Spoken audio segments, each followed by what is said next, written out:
11th का जो सबसे पहला टॉपिक है मोल कंसेप्ट वह स्टार्ट करेंगे, जो लेक्चर 1 होगा। मोल कंसेप्ट बहुत इंपॉर्टेंट टॉपिक है। ये क्या है, केमिस्ट्री के कुछ टॉपिक्स हैं जो अगर आ गया तो हमें ये लगता है कि केमिस्ट्री आ गया। अब सवाल उठता वो टॉपिक्स, फिजिकल केमिस्ट्री में हम मोल कंसेप्ट की बात करें, ये आ गया।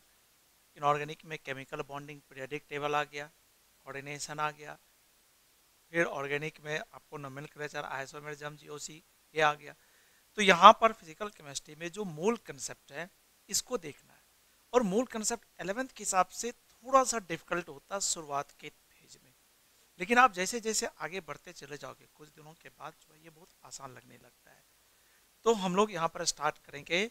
11th का जो टॉपिक होगा वह टॉपिक क्या है, मोल कंसेप्ट। मोल कंसेप्ट में हम लोग को सबसे पहले कुछ बेसिक टर्म्स देखना, कुछ यूनिट वगैरह देखना है कि ये यूनिट क्या होता है। तो यूनिट कन्वर्शन में सबसे पहला हम लोग आते हैं कि वॉल्यूम। अगर हम वॉल्यूम की बात करें तो इसका यूनिट ऑफ वॉल्यूम जो होता है, यूनिट ऑफ वॉल्यूम वह सभी को पढ़ा होगा, मीटर क्यूब होता है। यूनिट ऑफ वॉल्यूम को हम लोग क्या कहते हैं, मीटर क्यूब कहते हैं। अब ये जो मीटर क्यूब है ये तो ऐसा यूनिट है, लेकिन हम लोग फ्रिक्वेंटली यूज करते हैं, लीटर यूज करते हैं, मिली लीटर यूज करते हैं, डेसी लीटर या डेसी सेंटीमीटर क्यूब यूज करते हैं, या फिर हम कहते हैं सेंटीमीटर क्यूब यूज करते हैं। ये सारे टर्म्स को यूज करेंगे तो एक दूसरे के कन्वर्सन हमको आना चाहिए। तो वो क्या होगा, जैसे हम कहते हैं कि 1 मीटर क्यूब, 1 मीटर क्यूब बराबर, मतलब 1 मीटर को बच्चों ऐसे लिख सकते हैं, 1 metre into 1 metre into 1 metre. अब बताओ 1 मीटर बराबर 10 decimetre into 10 decimetre into 10 decimetre, बताओ ये 1000 डेसीमीटर क्यूब आ गया। तो हम क्या कहेंगे कि 1 मीटर क्यूब में कितने डेसीमीटर क्यूब हो गए, 1000 डेसीमीटर क्यूब। अगर इसी को सेंटीमीटर क्यूब में लिखना है, बताइए इसी 1 मीटर को हम लोग क्या लिख सकते हैं, 100 centimetre into 100 centimetre into 100 centimetre, बताइए आ जाएगा 10 to the power 6 centimetre cube. इसका मतलब 1 मीटर क्यूब में जो वॉल्यूम आएगा वह 1000 डेसीमीटर क्यूब, और ये वैल्यू किसके बराबर होगा, 10 to the power 6 centimetre cube. अब बताइए 1 मीटर क्यूब और 1000 डेसीमीटर क्यूब बराबर है, और 10 पावर 6 सेंटीमीटर क्यूब भी बराबर है। तो अगर इस दोनों को हम लोग इक्वेट करें तो क्या इसको ऐसा लिख सकते हैं, 1000 डेसीमीटर क्यूब बराबर 10 to the power 6 centimetre cube. बताइए 1000 कैंसिल होगा तो इसको लिख सकते हैं 1 डेसीमीटर क्यूब बराबर 1000 सेंटीमीटर क्यूब, और सेंटीमीटर क्यूब को सीसी भी लिखते हैं, मतलब सेंटीमीटर क्यूब। तो 1 डेसीमीटर क्यूब में कितने सेंटीमीटर क्यूब होगा, 1000 सेंटीमीटर क्यूब के बराबर होगा। तो हम लोगों ने वॉल्यूम में क्या देखा, यूनिट क्या होगा, मीटर क्यूब, और 1 मीटर क्यूब में 1000 डेसीमीटर क्यूब, और ये वैल्यू किसके बराबर आ गया, 10 to the power 6 centimetre cube. अब 1 मीटर क्यूब जो होता है ये बराबर होता 1000 लीटर के। तो 1 मीटर क्यूब में 1000 लीटर, और 1 लीटर में 1000 ml। तो ये जो वैल्यू आ जाएगा 10 टू द पावर 6 मिलीलीटर के बराबर। अब बताओ 1 मीटर क्यूब बराबर 1000 लीटर, और ये वैल्यू होगा 10 टू द पावर 6 मिलीलीटर। यहां से कंपेयर करो, 1 मीटर क्यूब में 1000 डेसीमीटर क्यूब और 1 मीटर क्यूब में 1000 लीटर। इसका मतलब लीटर और डेसीमीटर क्यूब दोनों यूनिट क्या होगा, बराबर होगा। तो हम लोग क्या कह सकते हैं कि 1 litre equal to 1 decimetre cube. उसी तरीके से कंपेयर करो, 10 to the power 6 centimetre cube, 10 to the power 6 millilitre, तो ये दोनों यूनिट बराबर होगा। तो हम कह सकते हैं यहां से कि 1 मिलीलीटर बराबर 1 सेंटीमीटर क्यूब। तो 1 मिलीलीटर में 1 सेंटीमीटर क्यूब, और यही बराबर होगा 10 टू द पावर 6 मिलीलीटर। तो क्या कहेंगे कि मिलीलीटर सेंटीमीटर क्यूब यूनिट बराबर होगा, और डेसीमीटर क्यूब और लीटर यूनिट जो होगा ये यूनिट भी क्या होंगे, बराबर होंगे। तो वॉल्यूम को एक्सप्रेस करने का तरीका क्या क्या होगा, metre cube, decimetre cube, centimetre cube.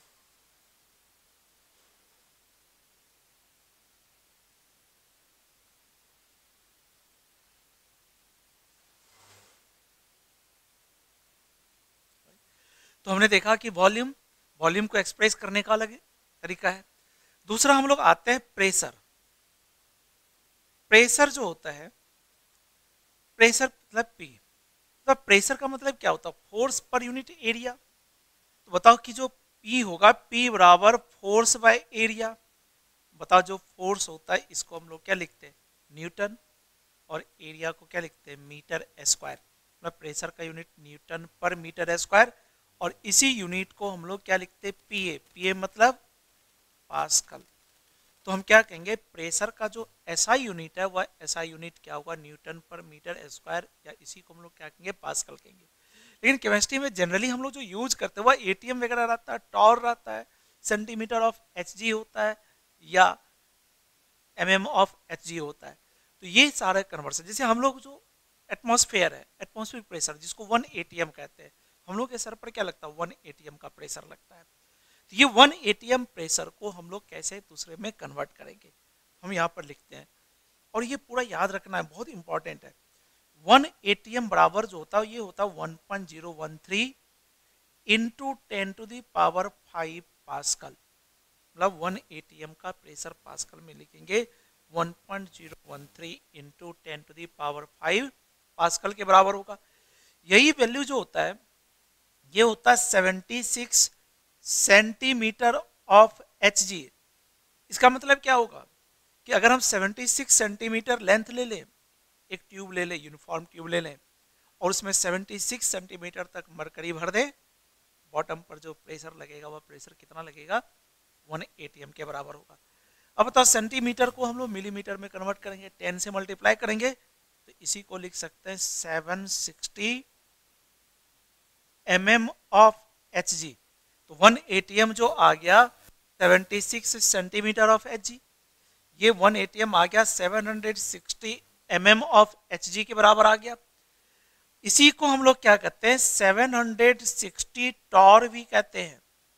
760 Tor काफी इंपॉर्टेंट यूनिट है। तो 1 एटीएम आ गया 760 टॉर, या 760 mm ऑफ एच जी, या इसी को 1.013 10⁵ पास्कल कहेंगे। अब ये 760 टॉर है,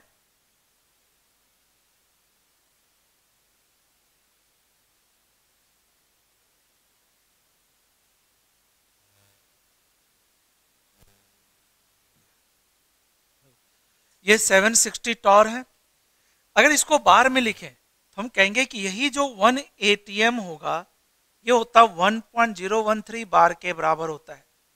ये बार यूनिट भी होगा। तो हम लोगों ने क्या देखा कि सेंटीमीटर ऑफ एच जी, या इसी को हम लोग क्या कहें? मिलीमीटर ऑफ एच जी या टॉर। इसका मतलब होगा कि जो 1 टॉर होता है वह क्या होता है? 1 mm ऑफ एच जी के बराबर होता है। तो प्रेशर का डिफरेंट यूनिट देखेंगे। अब मान लो हमको प्रेशर दिया हुआ है तो उसको हम लोग कन्वर्ट कर सकते हैं। अब सवाल उठता है कि अगर ये प्रेशर का यूनिट हम लोग सेंटीमीटर ऑफ एच जी में यूज कर रहे हैं, अगर कोई दूसरा हमको लिक्विड दे दिया और इस लिक्विड के टर्म्स में हमको क्या करना है? हाइट के टर्म्स में प्रेशर को कन्वर्ट करना है। इसको कैसे हम लोग कन्वर्ट करेंगे? इसको कन्वर्ट करने का तरीका आता है जो हम लोग बाद में देखेंगे। तो पहले हम लोगों ने क्या देखा? वॉल्यूम, देन क्या देखा? प्रेशर। अब हम लोग आते हैं तीसरा जो है वह क्या है? टेम्परेचर। अब हम लोग टेम्परेचर को किस तरीके से कन्वर्ट करेंगे, राइट? तो हम लोग देखते हैं टेम्परेचर।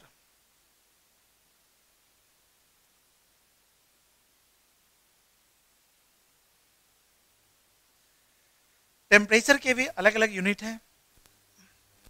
तो हमने कहा कि टेम्परेचर है। तो तीसरा हम लोग आते हैं कन्वर्सन में, दैट इज द टेम्परेचर।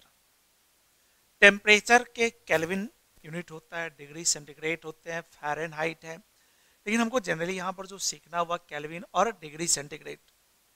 तो क्या होता है कि टेम्परेचर में अगर हम कहते हैं कि कोई भी टेम्परेचर डिग्री सेंटीग्रेड में दिया और उसको केल्विन में कन्वर्ट करना है, तो क्या लिखेंगे, डिग्री सेंटीग्रेड प्लस 273, मतलब जितना डिग्री सेंटीग्रेड दिया हुआ है उसमें 273 अगर ऐड कर देंगे तो वह टेम्परेचर किस में आ जाएगा, केल्विन में आ जाएगा।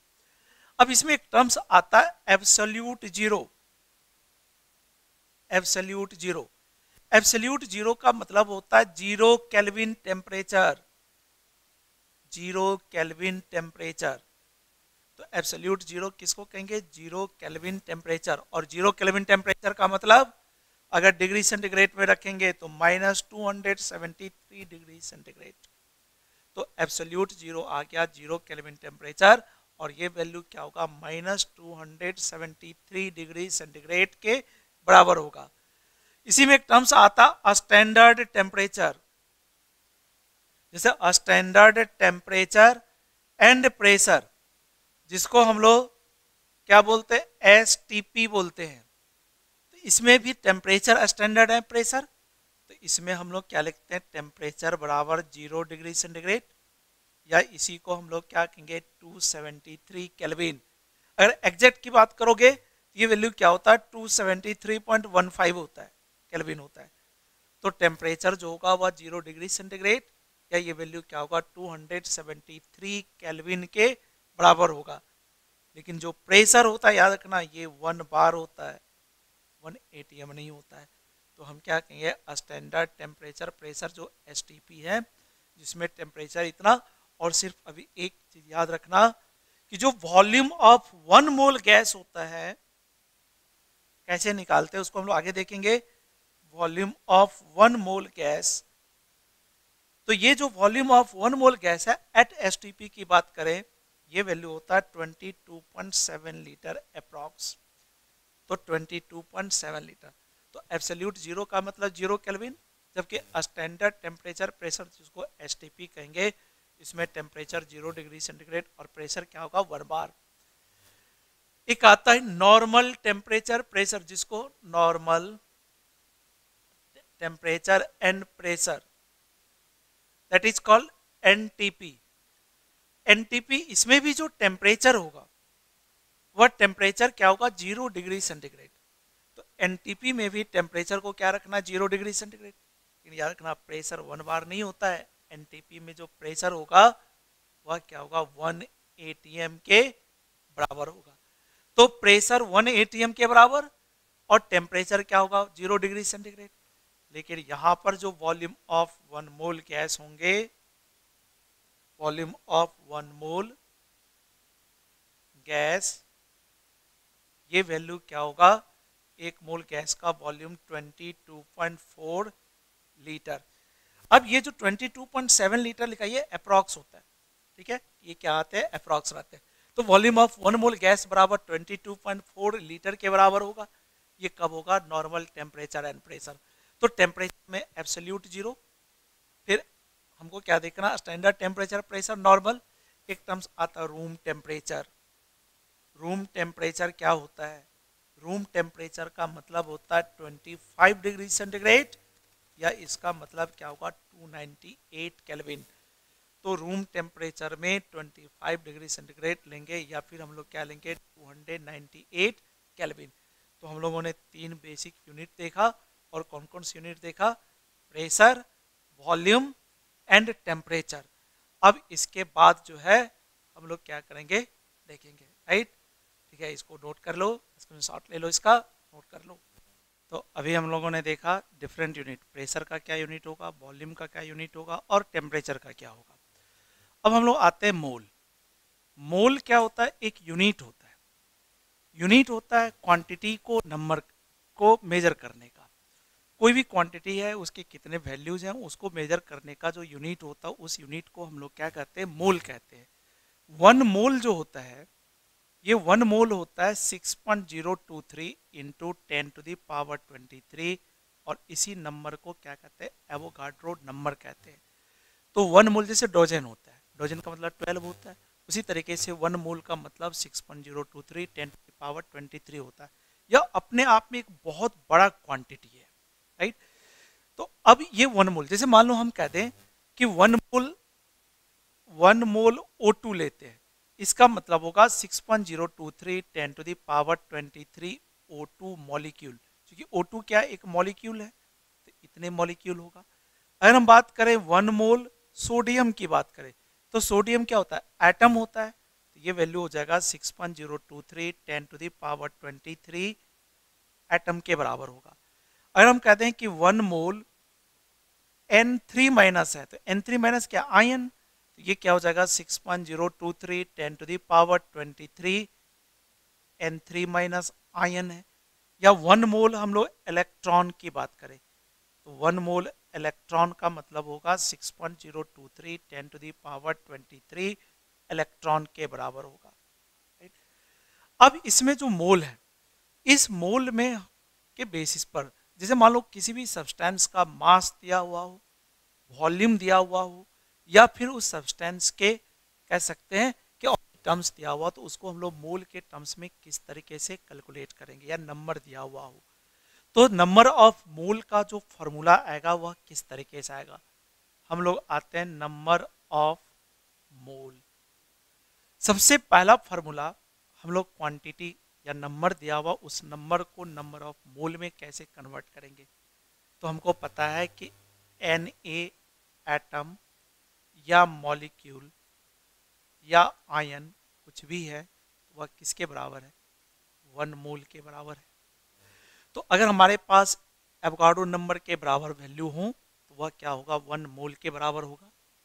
तो बताओ कि अगर हमारे पास 1 एटम मॉलिक्यूल या आयन होगा, तो ये क्या होगा, 1/Na मोल के बराबर होगा। लेकिन अगर हमारे पास n एटम या मॉलिक्यूल हैं, तो ये क्या होगा, n/Na मोल के बराबर होगा। तो हम क्या देख रहे हैं कि अगर हमारे पास नंबर ऑफ एटम आयन या मॉलिक्यूल n है, तो मोल कैसे आएगा, n/Na। तो नंबर ऑफ मोल को हम लोग n लिखते हैं, और n का फॉर्मूला क्या होगा, n/Na के इक्वल होगा। तो एक फॉर्मूला मिला, कब, जब हमें क्वांटिटी दिया हुआ हो, कोई वैल्यू दिया हुआ हो, और इस वैल्यू के बेसिस पर हमको क्या कैलकुलेट करना हो, नंबर ऑफ मोल कैलकुलेट करना हो। तो जल्दी से इसके स्क्रीनशॉट ले लो, और देन जो है हम लोग आगे आते हैं।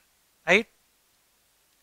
अब दूसरा हम लोग आते हैं कि अगर हमारे पास मास दिया हुआ, तो मास के बेसिस पर हम लोग नंबर ऑफ मोल का फॉर्मूला किस तरीके से बताएंगे। तो दूसरा फॉर्मूला क्या होता है, टर्म्स आता एटॉमिक मास या मॉलिक्यूलर मास। तो एटॉमिक मास या मॉलिक्यूलर मास अगर दिया हुआ, जैसे मान लो हम कहते हैं कि ऑक्सीजन का, इसका एटॉमिक मास जो होगा वह कितना होगा, 16 के बराबर होगा। या O2 है, ये मॉलिक्यूल हो गया, तो इसके मॉलिक्यूलर मास जो होंगे वह किसके बराबर होगा, 32 के बराबर होगा। इसका मतलब होगा कि अगर हम लोग 16 ग्राम ऑक्सीजन एटम लेंगे, तो वह 1 मोल ऑक्सीजन एटम के बराबर होगा। समझ में आया। तो 16 ग्राम ऑक्सीजन एटम लेंगे, 1 मोल ऑक्सीजन एटम के बराबर होगा। या इसको दूसरे फॉर्म में कह लो कि 6.023 इंटू 10⁻23 ऑक्सीजन एटम का जो मास होगा वह किसके बराबर होगा, 16 ग्राम के बराबर होगा। तो यहां पर मॉलिक्यूलर मास 32 है O2 का, इसका मतलब 32 ग्राम O2 लेंगे, तो उसका जो वैल्यू आएगा वह कितने मॉलिक्यूल O2 के मास के बराबर होगा। तो 6.023 10⁻23 O2 मॉलिक्यूल लेंगे, उसका जो मास आएगा वह किसके बराबर होगा, 32 ग्राम के बराबर। अब अगर हम यहाँ पर नंबर ऑफ मोल की बात करें, तो हम कह सकते हैं कि m का मतलब मोलर मास, तो m ग्राम बराबर 1 मोल कह सकते हो। किसी भी सब्सटेंस का मोलर मास जो होगा वह किसके बराबर होगा, 1 मोल के बराबर होगा। अगर हमारे पास 1 ग्राम है, इसमें जो मोल होगा वह किसके बराबर होगा, 1/m मोल के बराबर होगा। लेकिन अगर हमारे पास W ग्राम है, तो W ग्राम में जो मोल होगा वह किसके बराबर होगा, W/m मोल के बराबर होगा। तो नंबर ऑफ मोल का जो दूसरा फॉर्मूला आ गया वह किसके बराबर आ गया, W/m, मतलब वेट बाय मोलर मास के बराबर आ गया। तो एक फॉर्मूला आया n/Na, और दूसरा फॉर्मूला क्या आ गया, W/m। राइट। तो अब हमको दो फॉर्मूला मिल गया, एक जब नंबर दिया हुआ रहेगा तब, और दूसरा क्या होगा, जब मास दिया हुआ रहेगा तब। हम दोनों के बेसिस पर फाइंड कर सकते हैं। अब हम लोग आते हैं तीसरा फॉर्मूला, और इस तीसरे फॉर्मूला को हम लोग किस तरीके से देखेंगे। तीसरा आता है वॉल्यूम के टर्म्स में, वॉल्यूम के टर्म्स में एक टर्म्स आता molar volume, molar volume, molar volume जिसको हम लोग कैसे लिखते हैं, वीएम लिखते हैं। इसका मतलब होगा वॉल्यूम ऑफ 1 मोल गैस, एक मोल गैस का जो भी वॉल्यूम होगा जिस कंडीशन पर दिया हुआ है उससे मतलब नहीं है, लेकिन एक मोल गैस का जो वॉल्यूम होगा उस वॉल्यूम को हम लोग क्या कहते हैं, मोलर वॉल्यूम। तो हम लोग क्या कहेंगे, volume of 1 mole gas at given condition, given condition. तो एक मोल गैस का जो वॉल्यूम गिवन कंडीशन पर होगा उसको हम लोग को क्या कह देंगे, मोलर वॉल्यूम के बराबर कहेंगे। लेकिन अगर हम बात करें एट एसटीपी की, इससे पहले हमने बताया था कि एट एसटीपी पर वॉल्यूम ऑफ 1 मोल गैस जो होता है, वॉल्यूम ऑफ 1 मोल गैस वह क्या होता है, 22.7 लीटर के बराबर होता है। अगर हम बात करें एट एनटीपी की, तो एनटीपी पर बताओ वॉल्यूम ऑफ 1 मोल गैस जो होगा, 1 मोल गैस वह किसके बराबर होगा, 22.4 लीटर के बराबर होगा। तो बता एक मोल गैस का वॉल्यूम 22.4 लीटर और एक मोल गैस का वॉल्यूम एसटीपी पर 22.7 लीटर। अब अगर हमारे पास ये डाटा है तो इस डाटा के बेसिस फाइंड कर सकते हैं। हम कह सकते हैं कि 22.4 litre volume of gas, volume of gas at NTP equal to 1 mole, right, कि 22.4 litre gas at NTP 1 mole. तो बताओ कि 1 लीटर गैस जो होंगे एनटीपी पर उसका वॉल्यूम क्या होगा, 1/22.4। अगर हमारे पास v लीटर गैस हो जाए तो v लीटर गैस का वॉल्यूम जो आएगा वह किसके बराबर होगा, v/22.4 मोल के बराबर आ जाएगा। इसका मतलब नंबर ऑफ मोल का जो फॉर्मूला होगा वह क्या होगा, v/22.4। लेकिन ये v किस में होना चाहिए, लीटर एट एनटीपी, एनटीपी पर लीटर में आना चाहिए। तो ये 3 फार्मूला हमको मिल गया। तो हम क्या कहेंगे कि नंबर ऑफ मोल के 3 फार्मूला भी हम लोगों ने देखा, एक जब नंबर दिया होगा तब, दूसरा जब मास दिया होगा तब, और तीसरा अगर वॉल्यूम दिया हुआ है तब। इसको फिर से अगर हम लिख लें n बराबर, तो कह सकते हैं कि n/na, और ये वैल्यू आ जाएगा w/m, और ये वैल्यू आएगा n/na के बराबर होगा, ये नंबर ऑफ मोल। अब इस पर हम लोग ये वैल्यू जो आएगा v/22.4। अब ये जो फॉर्मूला है, इस फॉर्मूला में Na हमको पता है, वॉल्यूम दिया रहेगा। अब सवाल रहा कि ये जो मोलर मास है या जो मॉलिक्यूलर मास है, इस मॉलिक्यूलर मास को हम लोग कैलकुलेट कैसे करते हैं। इसको कैलकुलेट करने से पहले थोड़ा बहुत टर्म्स हम लोग देखते हैं। एक टर्म्स आता एटॉमिक मास यूनिट, इसको हम लोग यू लिखते हैं या AMU लिखते हैं। एटॉमिक मास यूनिट क्या होता है कि कार्बन 12 एटम का एक एटम लेंगे, मतलब कार्बन 12 आइसोटोप होगा, उसका एक एटम लेंगे।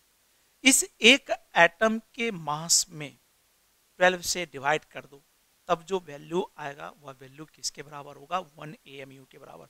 हम क्या करें, कार्बन 12 आइसोटोप का एक एटम लो, एक एटम का मास लो, और इस एक एटम के मास में 12 से डिवाइड कर दो, तब जो वैल्यू आएगा उस वैल्यू को क्या कहेंगे, एटॉमिक मास यूनिट कहेंगे।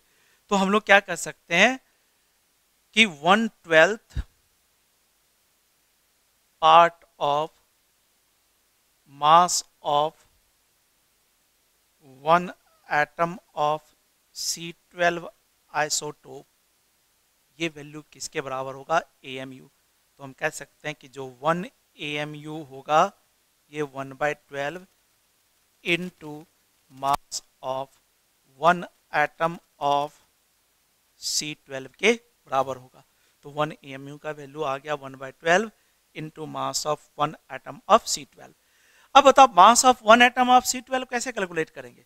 बता C12 में 12 का मतलब एटॉमिक मास, तो 12 ग्राम कितने का मास अभी बताया था, 6.023 10^23। तो क्या इसको लिख सकते हैं 12/6.023 10^23।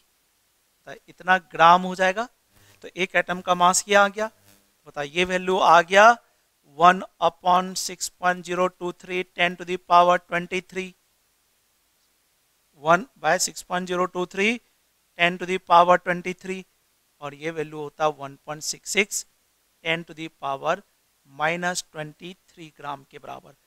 मतलब अगर इतना ग्राम है तो वह वैल्यू किसके बराबर होगा, 1 AMU के बराबर होगा। तो 1 AMU आ गया। अब इस 1 AMU में, ठीक है, अब इसके बेसिस पर हम लोग और भी टर्म्स को बता सकते हैं, और भी टर्म्स को हम लोग कैलकुलेट कर सकते हैं।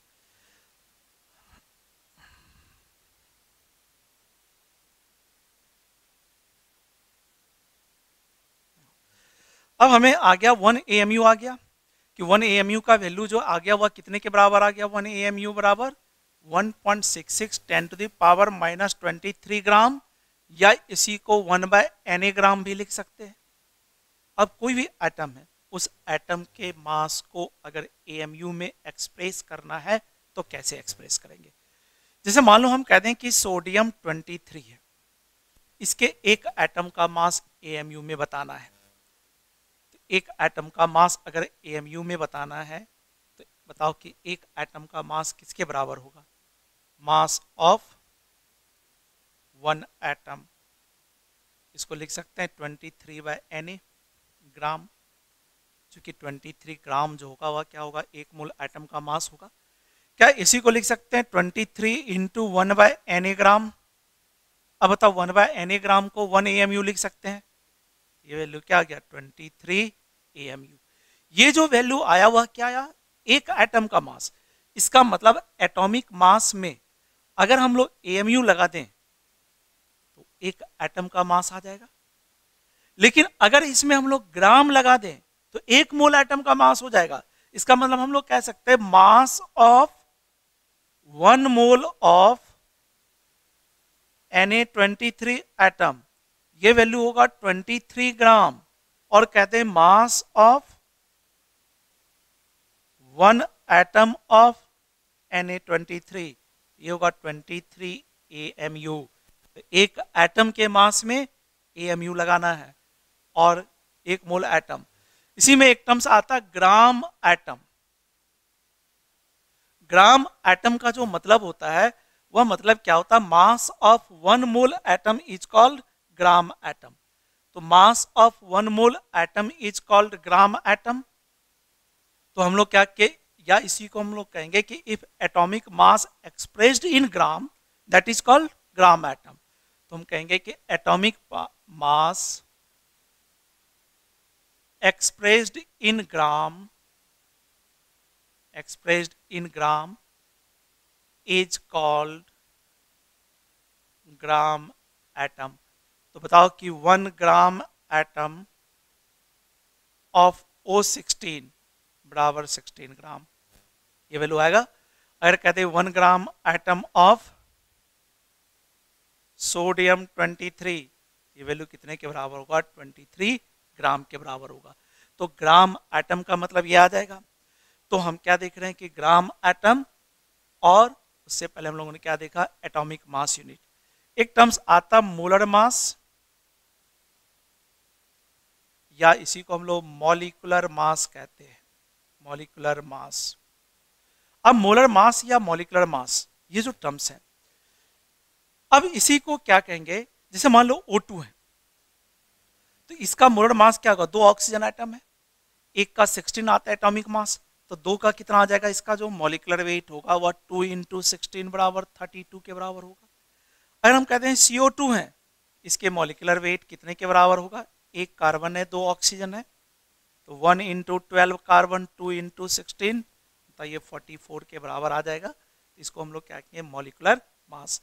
लेकिन अगर हम बात करें ग्राम मॉलिक्यूलर मास की, ग्राम मॉलिक्यूलर मास, तो जैसे ग्राम एटम को लिखें या ग्राम मॉलिक्यूलर मास की बात करें, इसका मतलब होगा कि अगर हम लोग मॉलिक्यूलर मास को ग्राम में एक्सप्रेस करते हैं, हम क्या करें, मॉलिक्यूलर मास को ग्राम में एक्सप्रेस करेंगे तो उसको हम लोग क्या कहेंगे, ग्राम मॉलिक्यूलर मास कहेंगे। तो हम क्या कहेंगे, मॉलिक्यूलर मास इन ग्राम,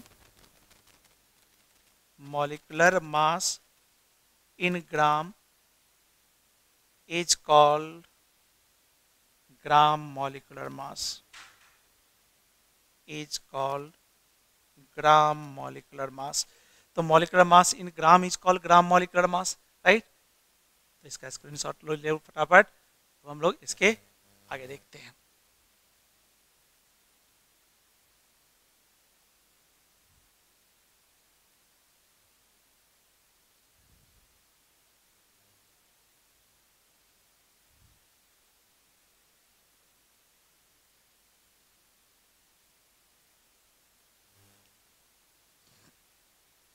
अब देखो, जैसे मान लो हम कह दे H2SO4 है, इसके मोलर मास कैलकुलेट करने हैं। तो इसका मॉलिक्यूलर मास कैसे कैलकुलेट करेंगे? दो हाइड्रोजन है, हाइड्रोजन का 1, सल्फर है 1 इंटू 32, 4 ऑक्सीजन है 4 इंटू 16, ये कितने की इक्वल होगा? 98। अब कहते हैं कि बताओ कि एक मॉलिक्यूल H2SO4 का मास कितना AMU होगा। तो हमने क्या बताया था एटॉमिक में कि जो भी एटम है उसमें AMU लगा देंगे, एटॉमिक मास में AMU लगा देंगे तो 1 एटम का मास होता है। उसी तरीके से मॉलिक्यूलर मास में अगर AMU लगा दें तो वह एक मोल मॉलिक्यूल का, एक मॉलिक्यूल का मास होगा। तो अगर हम कहते हैं कि मास ऑफ 1 मॉलिक्यूल ऑफ H2SO4, तो ये वैल्यू जो होगा वह किसके बराबर होगा? 98 AMU के क्या होगा? इक्वल होगा। तो mass of 1 molecule of H2SO4 बराबर 98 AMU, और इसके मॉलिक्यूलर मास कितना होंगे? 98। तो ये क्या था? मोलर मास से रिलेटेड टर्म्स था। अब वापस हम लोग आते हैं नंबर ऑफ मोल पर। देखो, नंबर ऑफ मोल हम वापस फॉर्मूला लिखते हैं। हमने 3 फॉर्मूला लिखा, N बराबर W/M बराबर N/Na, और इसी को क्या लिखा? V/22.4। लेकिन याद रखना ये V किस में होना चाहिए? NTP में, और किस में होना चाहिए? लीटर में। अब ये बताओ कि अगर हमको W दिया हुआ है और नंबर ऑफ मॉलिक्यूल कैलकुलेट करना है या नंबर ऑफ एटम कैलकुलेट करना है, तो W दिया हुआ, N कैलकुलेट करना है, इस दोनों फॉर्मूला को इक्वेट कर लो, नंबर ऑफ एटम आ जाएगा या मॉलिक्यूल आ जाएगा। W दिया हुआ, वॉल्यूम कैलकुलेट करना है, तो इस दोनों फॉर्मूला को इक्वेट करेंगे तो वॉल्यूम आ जाएगा। इसका मतलब ये होगा कि अगर W दे, N दे या V दे, तीनों में से कोई एक देगा कि दो हम लोग क्या कर सकते हैं? कैलकुलेट कर सकते हैं। जैसे इसमें हम एग्जाम्पल्स ले, जैसे मान लो हम कह दें कि 80 ग्राम ऑफ CH4 है। इस 80 ग्राम ऑफ CH4 में सबसे पहले पूछे नंबर ऑफ मोल कितना होगा, दूसरा कह दें कि नंबर ऑफ मॉलिक्यूल क्या होगा, और तीसरा कह दें कि बताओ volume in litre at NTP क्या होगा। अब यहां पर 3 टर्म्स कैलकुलेट करना है कि नंबर ऑफ मोल क्या होगा, नंबर ऑफ मॉलिक्यूल्स क्या होगा, and third one is the volume of litre at NTP जो होगा वह कितने के इक्वल होगा। तो बताओ, सबसे पहले नंबर ऑफ मोल कैलकुलेट करना है। तो अब बताओ, नंबर ऑफ मोल में ये 3 फार्मूला है, कौन से फार्मूला लगाना है ये डिसाइड कौन करेगा? दिया हुआ है क्या है? क्या दिया हुआ? 80 ग्राम, ग्राम मतलब मास। बताइए, मास दिया हुआ है तो W/M का फार्मूला लगेगा। तो N बराबर W/M, W हो गया 80, मास कितना हो गया? 16। तो बताओ नंबर ऑफ मोल जो होगा वह किसके बराबर होगा? 5। इसका मतलब CH4 के 80 ग्राम में कितने मोल प्रेजेंट होंगे? 5 मोल प्रेजेंट होंगे। अब हमको कैलकुलेट करना है नंबर ऑफ मॉलिक्यूल। तो बता, नंबर ऑफ मॉलिक्यूल के लिए अगर हम दूसरा बात करें तो N बराबर N/Na आएगा। बता, ये वैल्यू तो 5 के बराबर कैलकुलेट कर रखे हैं, इसका मतलब जो N का वैल्यू होगा वह क्या होगा? 5 Na के बराबर होगा। तो हम कह सकते हैं कि जो नंबर ऑफ मॉलिक्यूल आया हुआ किसके बराबर आ गया? 5 इंटू Na के बराबर। अब अगर हम तीसरा कह दें कि हमको वॉल्यूम कैलकुलेट करना, तो N बराबर V/22.4 बराबर 5। बता, V बराबर 5 इंटू 22.4, 112 लीटर के क्या होगा? इक्वल होगा। इसका मतलब अगर हमें मास दिया है, इस मास से मोल कैलकुलेट कर लिया, मॉलिक्यूल कैलकुलेट कर लिया, वॉल्यूम कैलकुलेट कर लिया, बाकी सारे टर्म्स हम लोग कैलकुलेट कर सकते हैं, राइट, इस तरीके से। लेकिन कभी कभी तुमको मोलर मास जो है वह दिया हुआ नहीं रहेगा, मोलर मास कैलकुलेट करना पड़ेगा। अब जैसे मान लो कि H2SO4 दिया, कैलकुलेट तो कर लिया, लेकिन कोई अननोन कंपाउंड दे दे और इस अननोन कंपाउंड का हमको फाइंड करना पड़ जाए, तो हम लोग किस तरीके से कैलकुलेट करेंगे। हम क्या करते हैं, एक क्वेश्चन इसमें देखते हैं।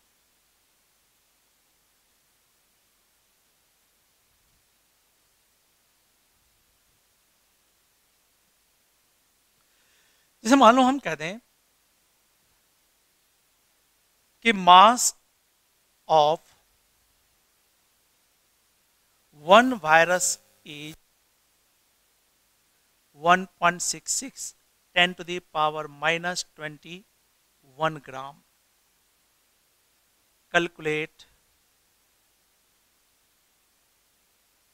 number of mole in 200 gram of virus. Number of mole of 200 gram of virus. अब बताओ कि mass of one virus is 1.66 10 power minus 21 ग्राम। एक वायरस का मास दिया हुआ है, एक वायरस का मास जब दिया हुआ है तो इसके बेसिस पर 200 ग्राम वायरस में कितने मोल होगा, ये हमको क्या करना है, कैलकुलेट करना है। तो बताओ मास दिया हुआ है, तो मास दिया हुआ तो इसके लिए नंबर ऑफ मोल का अगर हम लोग फॉर्मूला निकालें तो जो नंबर ऑफ मोल होगा वह तो W/m ही होगा। W तो दिया हुआ 200, अब अगर W 200 दिया हुआ तो डिवाइडेड बाय m। अब वायरस का मोल मास नहीं पता है, लेकिन यहाँ पर इंफॉर्मेशन है कि एक वायरस का mass 1.66 into 10 to the power क्या है, माइनस 21 ग्राम के इक्वल है। तो हमको कैलकुलेट करना है। अब सवाल उठता है कि इसको कैसे सॉल्व करेंगे। तो बताओ कि जो m होता है वह क्या होता है, mass of one virus into Avogadro number कर दे, बताइए मोल मास हो जाएगा। मतलब एक वायरस का mass 1.66 into 10 power minus 21 into 6.023 10 to the power 23। तो ये एक मोल वायरस का मास आ गया, और एक मोल वायरस का जो मास ग्राम में होगा वही किसके बराबर होगा, मोलर मास के बराबर होगा। तो अब एक मोल वायरस का मास अगर इसको मल्टीप्लाई करोगे, ये वैल्यू जो आएगा ये ऑलमोस्ट 10 आ जाएगा। अब 21 है 100 में भी ये वैल्यू किसके इक्वल हो जाएगा, 1000 ग्राम के बराबर आ जाए। इस दोनों का प्रोडक्ट 10 आ गया और 24,000 ग्राम, मतलब वायरस का जो मोलर मास आया हुआ क्या आ गया 1000 ग्राम, लेकिन मास कितना दिया हुआ 200। इसमें नंबर ऑफ मोल कैलकुलेट करना है, तो नंबर ऑफ मोल जो होगा वह कितने के इक्वल हो जाएगा, 200 डिवाइडेड बाय 1000 इक्वल टू 0.2 मोल के बराबर हो जाएगा। इस तरीके से हम लोग मोल क्या कर सकते हैं, कैलकुलेट कर सकते हैं। तो हमने क्या देखा कि मोल में कोई भी टर्म्स दिया रहेगा तो इसको हम लोग बता सकते हैं। अब देखो जो हमने बताया कि जो फॉर्मूला था वह फॉर्मूला क्या था कि n बराबर W/m बराबर जो फॉर्मूला था n/Na equal to V upon 22.4। V/22.4 जो अप्लीकेबल है वह सिर्फ और सिर्फ गैस के लिए अप्लीकेबल है, सॉलिड और लिक्विड के लिए अप्लीकेबल नहीं है। सॉलिड और लिक्विड के लिए जनरली हम लोग कौन सा फॉर्मूला लगाएंगे, या तो W/m लगाएंगे या फिर n/Na लगाएंगे। इसको हम एक क्वेश्चन से समझते हैं। जैसे मान लो हम कहते हैं calculate number of mole in 90 ml of H2O liquid at NTP। अब बताओ कि 90 ml of H2O liquid at NTP में नंबर ऑफ मोल कैलकुलेट करना है। तो वो क्या लगता है कि नंबर ऑफ मोल बराबर V/22.4 लगा दें। ये फार्मूला हम लोग नहीं लगा सकते, क्योंकि ये फार्मूला अप्लीकेबल किसके लिए होता है, गैस के लिए अप्लीकेबल होता है। ये सॉलिड और लिक्विड के लिए अप्लीकेबल नहीं है। यहाँ पर क्या दिया हुआ है, H2O लिक्विड दिया हुआ है। तो कैसे कैलकुलेट करेंगे, बताओ। यहाँ पर वॉल्यूम दे रखा है 90 ml। अब अगर वॉल्यूम 90 ml दिया हुआ है तो 90 ml वॉल्यूम को सबसे पहले किस में कन्वर्ट करेंगे, मास में कन्वर्ट करेंगे। कैसे कन्वर्ट करेंगे, तो बताओ कि मास बराबर वॉल्यूम इंटू डेंसिटी। अब वॉल्यूम इंटू डेंसिटी, बताओ वॉल्यूम 90 ml है और वाटर का डेंसिटी कितना होता है, 9 10 में पढ़ा होगा 1 ग्राम पर ml। ये 90 ग्राम के बराबर आ गया। मतलब मास कितने के बराबर आ गया, 90 ग्राम। अब नंबर ऑफ मोल का फॉर्मूला ये नहीं लग करके क्या लगेगा W/m, और W कितना है 90 डिवाइडेड बाय 18 बराबर क्या होगा 5 मोल के इक्वल होगा। तो इस तरीके से नंबर ऑफ मोल इसमें 5 आ गया। तो ये क्या था, बेसिक जो टर्म्स था नंबर ऑफ मोल को किस तरीके से हम लोग फाइंड करते हैं। आई होप तुम लोगों को समझ में आया होगा। अब इसका जो नेक्स्ट लेक्चर होगा वह नेक्स्ट लेक्चर हम लोग नेक्स्ट क्लास में देखेंगे इसको, लेकिन इसको अच्छे से एक बार रिवाइज करना, ढंग से करना, और इस पर जो है नंबर ऑफ क्वेश्चंस जो होना चाहिए वो ज़्यादा से ज़्यादा होना चाहिए, क्योंकि इसका जो क्लैरिटी आता है, जो क्लैरिफिकेशन आता है वो क्वेश्चन से बहुत ज़्यादा आता है। इसलिए ज़्यादा से ज़्यादा क्वेश्चन जो मटेरियल मिलेगा उस मटेरियल के बेसिस पर नंबर ऑफ क्वेश्चंस जो है इसका करते रहना है। ठीक है।